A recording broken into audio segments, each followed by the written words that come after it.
Morning. Morning.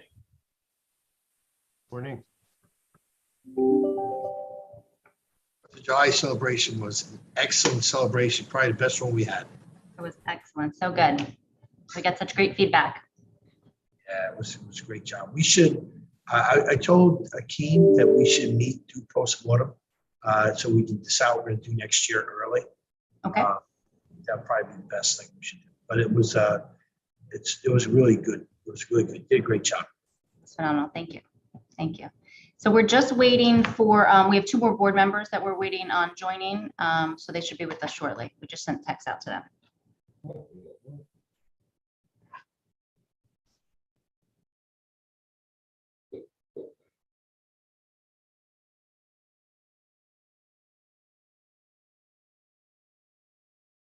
How are you, Mr. Mayor? Hey, Joe. How are you?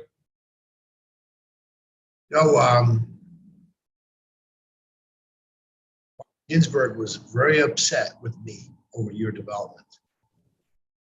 Martin? He said, Good you old know, Martin? he said, you're letting him put low-income housing on Riverdale Avenue. It's a mistake. I hope you realize that. Yeah, well, it's the world according to Martin. That's what Larry Schwartz used I to say. said, no, I said, Joe's assured me that's not what he's doing. So, Yeah, since he doesn't know any of the details about it, and he doesn't do what we do, he may be misinformed. yeah, so he's a little nervous. Maybe we need to quell his anxiety.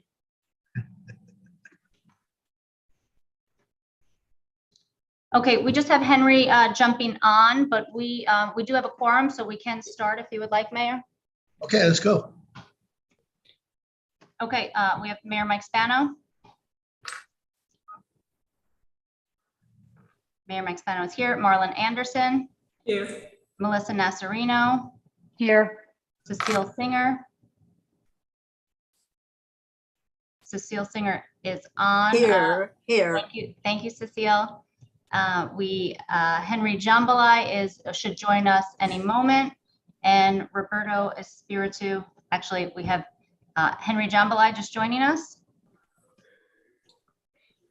Henry, are you on? It's just connecting to his audio. Hey, all right, good. So we have a quorum. We have Henry. Do we have you on? Yes. Okay, great. And Roberto Espiritu could be joining us later. We have a quorum, Mayor. Okay, great. Good morning, everyone. And I'll try to get everyone onto their business as soon as we can, as soon as we're done with ours. Jamie, do we have minutes from the last meeting? We do. We have minutes from the March 31st and the April 20th meeting. Okay, so we have minutes from the March 31st and the April meeting. So without any exception, or not any, unless someone objects, we're going to take both of them up at the same time. Are there any questions? I make a motion to accept. Henry I Kane, second the motion. seconded by Cecile Singer. All in favor? Aye. Negatives? Hearing none, the item has passed. Okay, Sibby. Hey, good morning. For the months of December 2021 through April 2022, we have closed on 5 projects, which have resulted in agency fees of $1,096,054. We have also induced 4 new projects during that time, and our cash on hand at the end of April was $4.83 million. Thank you.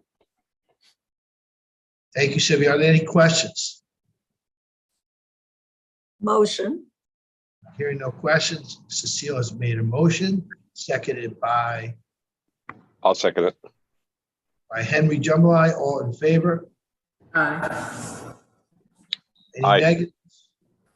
Hearing no negatives, item is passed. Our next item is our resolutions for consideration. We have one item on, which is a final resolution for the St. Clair Development LLC project. We have Michael Curdy here to represent the transaction and Joe Apicella to represent the project. Good morning, members of the board and Mr. Mayor. This is the final resolution for the St. Clair Development Project, which is located at 32, 36, 38 Main Street and 1 and 3 Riverdale Avenue. It's section 1, block 501, lots 18, 19, 20, 22, and 23. This project involves the construction and improvement and equipping of a 10-story mixed-use residential and commercial building comprising of 76 affordable rental units, 12 studios, 36 one-bedrooms, 23 two-bedrooms, 5 three-bedrooms, commercial space on the ground floor, and 34 off-street parking spaces. The applicant is making a contribution to the city's parking fund of, I think, about $1 million to fund some of the other spaces that won't be provided on site. The total size of the project is 81,105 square feet. I will note for the record, there is a cost benefit analysis that has been provided to all of the board members. In arriving at this pilot, I will note that there was an analysis done of the other recent new build affordable projects that we've done in the past 2 years. That will include the Dayspring property, the Locust Hill property, and also the Point and Ravine property. Dayspring and Locust Hill were both West Tab projects. The Point and Ravine project is a conifer project, and the pilot that is being provided is in line with the abatements that were provided with regard to those 2 projects. If there's any questions, I'm sure applicant's counsel, Ms. Kolev, or Mr. Apicella would be happy to answer them. Thank you.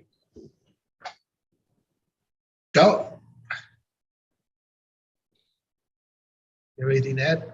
No, absolutely not. We went through, I think, a pretty exhaustive review. Ron Schulman, our financial analyst and partner on this project, Mr. Mayor, went through a detailed analysis with your consultant, who I believe is in Buffalo or Albany, I forget where.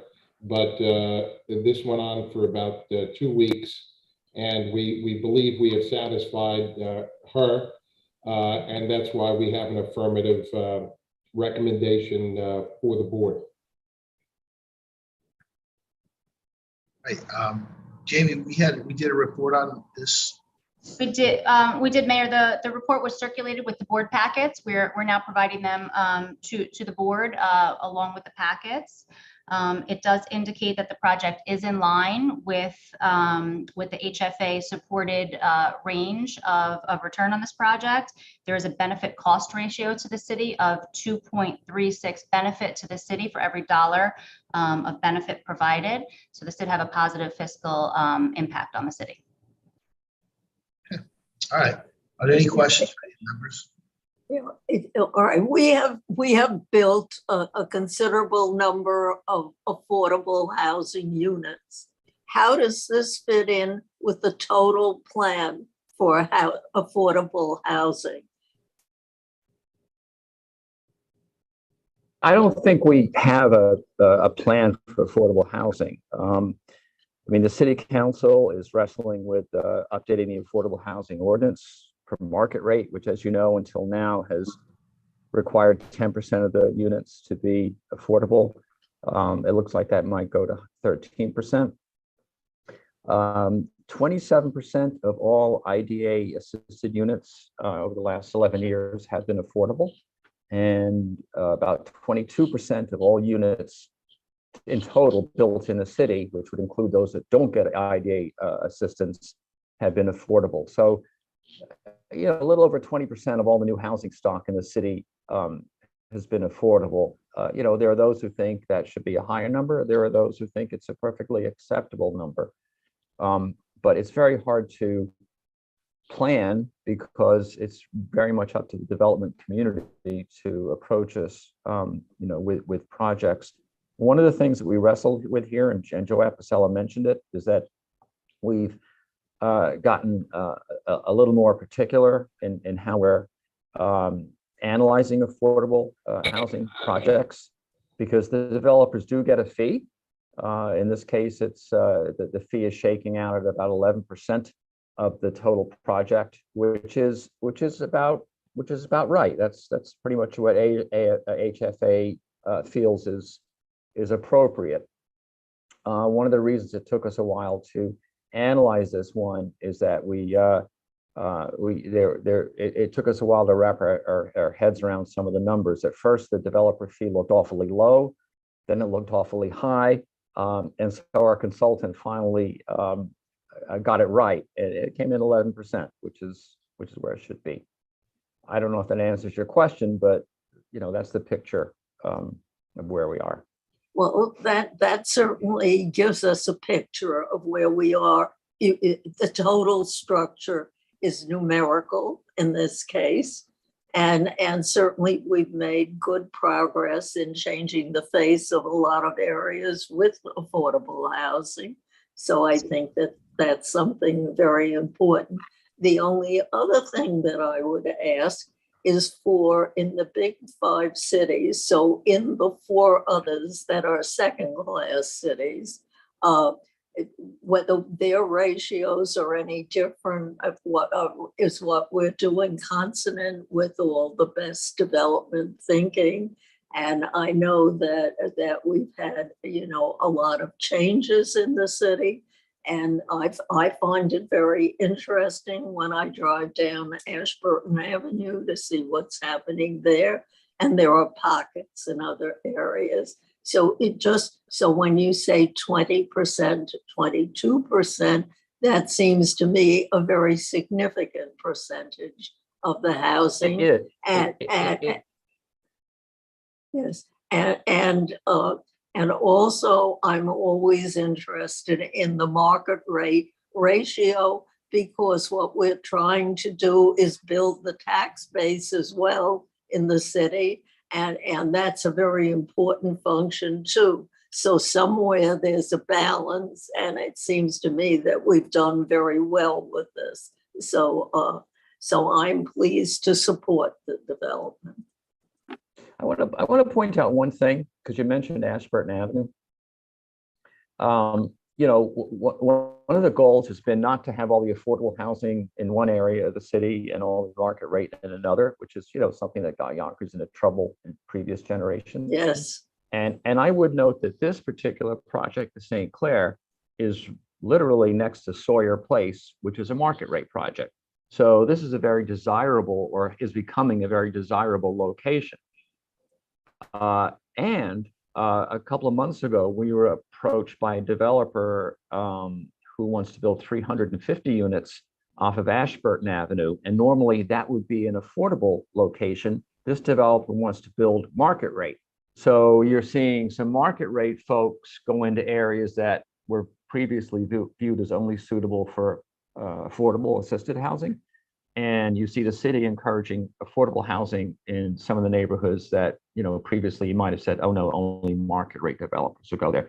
So you get a mix of housing in neighborhoods, that the market rate and the affordable side by side, which I think is a worthy goal. No, that's certainly commendable, and certainly what our ultimate objective has been. So thank you so much, Jim, for the explanation. It helps. Any other questions? All right. Hearing none. I Joe? make a motion. Oh, And Joe, thank you. I know you've been patient with us. We try to kind of shepherd this thing along. Should be a beautiful project. So Thank you. Mr. Mayor, I just want to interject because this is one of the last regulatory items we have with the city as it relates to this project that both Rel and I very excited about it. Our whole theme is blurring the line between what we build, looking and feeling and acting like market rate versus affordable. You shouldn't be able to discern the difference. And our buildings, if you look at what we've built elsewhere, the building right in back of me, by way of example, that's how we do it. Everyone who's in our buildings are gainfully employed. They're going to work hard, going to be part of the community. And I have to tell you, Mayor, notwithstanding what you said, the process in Yonkers has been an incredibly good experience. And I mean that sincerely.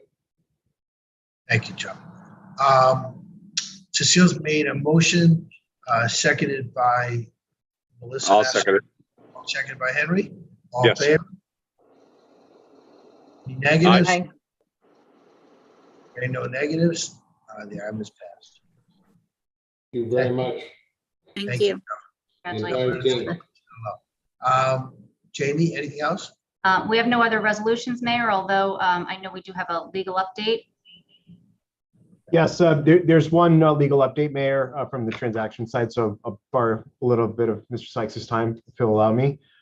There is a project known as Warburton Manor, where Manor Bagels, the old State Farm, is located across the street from the Larkin Garage. There are some ground floor retail with regard to that project, and a few units, approximately 8 units above that ground floor retail. That's been an outstanding project of the agency for quite some time. The developer was L&M Development. L&M is looking to sell the property to another affordable housing developer. There's a letter included in the board packet detailing the circumstances of that sale. I will note for the record that that project is ending as of the end of this year, and the final years in which the pilot will govern that project is the city 2022-23 budget year, fiscal year, and also the county 2023 fiscal year. The applicant has asked to terminate the pilot early, given the time of the year. Essentially, it'll be a 6-month early termination. The reason they are asking to do that is to facilitate the sale and also to be able to market the properties as market rate units as opposed to affordable units. Our documents have a requirement that for so long as they receive the IDA benefits, they have to keep a number of the units affordable. So that is the request. We are bringing it up to the board not to approve the termination because they do have a right to terminate the project, but they do have to understand that they will not get the benefit of the real property tax abatement for that cycle of 22-23 for the city year and also for the county year of 2023. If there's any questions, I'm happy to answer them. Questions? Okay. If there are no Thank you. questions, thank you, Michael.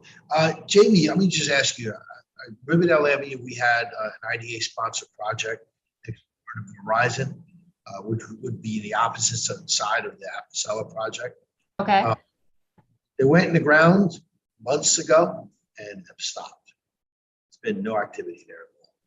Check into it. yep. I know I spoke to them probably 2 months ago and they were held up with getting some of their approvals.